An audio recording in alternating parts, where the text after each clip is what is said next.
Hello hi आदाब और सत श्री अकाल, गुड आफ्टरनून। और कैसे हैं सब DY फैमिली में। आज एक बार फिर से आ गया हूं आप लोगों के पास कैंपस कनेक्ट में। और अब कल की कहानी के बाद दोबारा कहानी आप लोगों के पास लेकर आया हूं। जी हां, कहानी का तीसरा पार्ट यानी कि तीसरा अंश, बड़े भाई साहब। जो कहानी है मुंशी प्रेमचंद की। कहानी के सिलसिले को आगे बढ़ाता हूँ। स्कूल का समय निकट था, नहीं तो ईश्वर जाने ये उपदेश माला कब समाप्त होती। भोजन आज मुझे निस्वाद सा लग रहा था। जब पास होने पर यह तिरस्कार हो रहा है तो फेल हो जाने पर तो शायद प्राणी ले लिए जाए। भाई साहब ने अपने दर्जे की पढ़ाई का जो भयंकर चित्र खींचा था उसने मुझे भयभीत कर दिया। कैसे स्कूल छोड़कर घर नहीं भागा, यही ताज्जुब है। लेकिन इतने तिरस्कार पर भी पुस्तकों में मेरी अरुचि ज्यों की त्यों बनी रही। खेलकूद का कोई अवसर हाथ से न जाने देता। पढ़ता भी था मगर बहुत कम।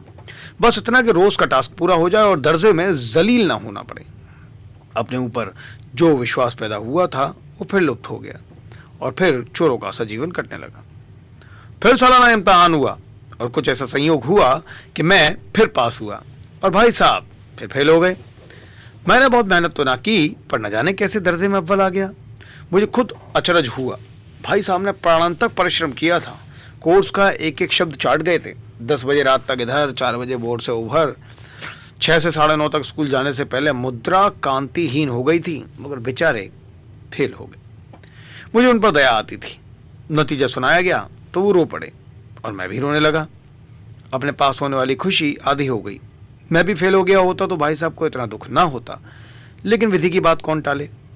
मेरे और भाई साहब के बीच में अब केवल एक दर्जे का अंतर रह गया और मेरे मन में कुटिल भावना और उदय हुई कि कई भाई साहब 1 साल और फेल हो जाएं तो मैं उनके बराबर ही हो जाऊं। फिर वो किस आधार पर मेरी फजीयत कर सकेंगे। लेकिन मैंने इस कमीने विचार को दिल से निकबलपूर्वक निकाल डाला। आखिर वो मुझे मेरे हित के विचार से ही तो डांटते हैं। मुझे उस वक्त अप्रिय लगता है अवश्य, मगर ये शायद उनके उपदेशों का ही असर हो कि मैं दनादन पास होता जाता हूँ और इतने अच्छे नंबरों से। अब की बार भाई साहब बहुत कुछ नरम पड़ गए थे। कई बार मुझे डांटने का अवसर पाकर भी उन्होंने धीरज से काम लिया। शायद अब वो खुद समझने लगे थे कि मुझे डांटने का अधिकार उन्हें नहीं रह गया। यह रहा भी तो बहुत कम। मेरी स्वच्छंदता भी बढ़ी। मैं उनकी सहिष्णुता का अनुचित लाभ उठाने लगा। मुझे कुछ ऐसी धारणा हुई कि मैं तो पास हो ही जाऊंगा, पढ़ूं या ना पढ़ूं, मेरी तकदीर बलवान है। इसलिए भाई साहब के डर से जो थोड़ा बहुत पढ़ लिया करता था वो भी बंद हुआ। मुझे कनकौए यानी कि पतंग उड़ाने का नया शौक पैदा हो गया था और अब सारा समय पतंगबाजी की ही भेंट होता था। फिर भी मैं भाई साहब का अदब करता था और उनकी नज़र बचाकर कनकौए उड़ाया करता था।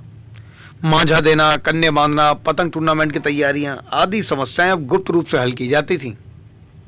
भाई साहब को यह संदेह न करने देना चाहता था कि उनका सम्मान और लिहाज मेरी नज़रों में कम हो गया है।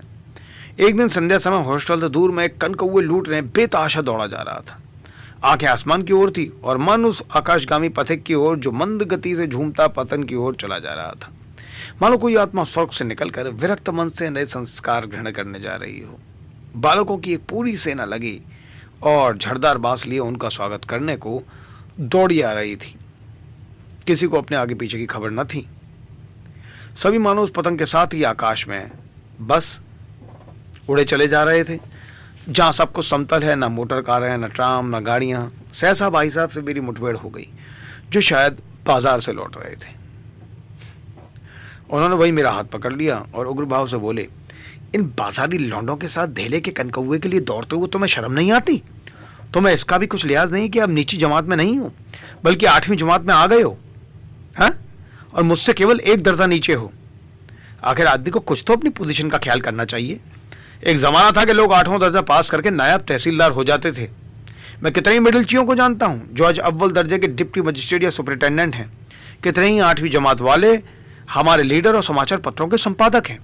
बड़े बड़े विद्वान उनकी मातहती में काम करते हैं और तुम उसी 8वें दर्जे में आकर बाजारी लौंडों के साथ कनकौए के लिए दौड़ रहे हो।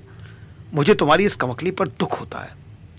तुम ज़हीन हो, इसमें शक नहीं, लेकिन वो ज़हन किस काम का जो हमारा आत्मगौरव की हत्या कर डाले। तुम अपने दिन में समझते होगे कि मैं भाई साहब से महज 1 दर्जा नीचे हूँ और अब उन्हें मुझे कुछ कहने का हक नहीं है। लेकिन ये तुम्हारी गलती है। मैं तुमसे 5 साल बड़ा हूँ और चाहे आज तुम मेरी ही जमात में आ जाओ और परीक्षकों का यही हाल है तो निसंदेह अगले साल तुम मेरे समकक्ष हो जाओगे और शायद 1 साल बाद तुम मुझसे भी आगे निकल जाओगे। लेकिन मुझ में और तुम में जो 5 साल का अंतर है उसे तुम तो क्या खुदा भी नहीं मिटा सकता। मैं तुमसे 5 साल बड़ा हूँ और हमेशा रहूँगा। मुझे दुनिया का और ज़िंदगी का जो तजर्बा है तुम उसकी बराबरी नहीं कर सकते, चाहे तुम MA, DPhil और DLT क्यों ना हो जाओ। समझ किताबें पढ़ने से नहीं आती है। हमारी अम्मा ने कोई दर्जा पास नहीं किया और दादा भी शायद 5वीं जमात के आगे नहीं गए, लेकिन हम दोनों चाहे सारे दुनिया की विधा पढ़ लें, अम्मा और दादा को हमें समझाने और सुधारने का अधिकार हमेशा रहेगा। केवल इसलिए नहीं कि वो हमारे जन्मदाता हैं, बल्कि इसलिए कि उन्हें दुनिया का हमसे ज़्यादा तजुर्बा है और रहेगा। अमेरिका में किस तरह की राज्य व्यवस्था है और 8वें हेनरी ने कितने विवाह किए और आकाश में कितने नक्षत्र हैं, ये बात चाहे उन्हें ना मालूम हो, लेकिन हज़ारों ऐसी बातें हैं जिनका ज्ञान उन्हें हमसे और तुमसे ज़्यादा है। दैव ना करें आज मैं बीमार हो जाऊं तो तुम्हारे हाथ पांव फूल जाएंगे।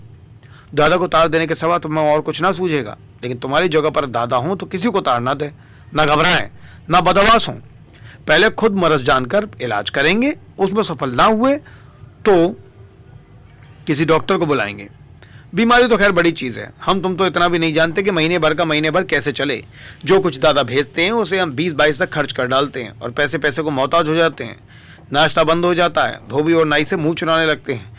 लेकिन जितना आज हम और तुम खर्च कर रहे हैं ना, उसके आधे में दादा ने अपनी उम्र का बड़ा भाग इज्जत और नेकनामी के साथ निभाया है और एक कुटुंब का पालन किया है जिसमें सब मिलाकर 9 आदमी थे। अपने हेडमास्टर साहब को ही देखो, MA है कि नहीं, और यहाँ के MA नहीं, ऑक्सफोर्ड के 1000 रुपये पाते हैं, लेकिन उनके घर का इंतजाम कौन करता है? उनकी बूढ़ी माँ। हेडमास्टर साहब की डिग्री यहाँ बेकार हो गई। पहले खुद घर का इंतजाम करते थे, खर्च पूरा ना पड़ता था, कर्जदार रहते थे। जब से उनकी माताजी ने प्रबंध अपने हाथ में ले लिया है, जैसे घर में लक्ष्मी आ गई हो। तो भाईजान ये जरूर दिल से निकाल डालो कि तुम मेरे समीप आ गए हो और अब स्वतंत्र हो। मेरे देखते तुम बेरा नहीं चल पाओगे। अगर तुम यूं ना मानोगे तो मैं इसका प्रयोग भी कर सकता हूँ। मैं जानता हूँ तुम्हें मेरी बातें जहर लग रही हैं।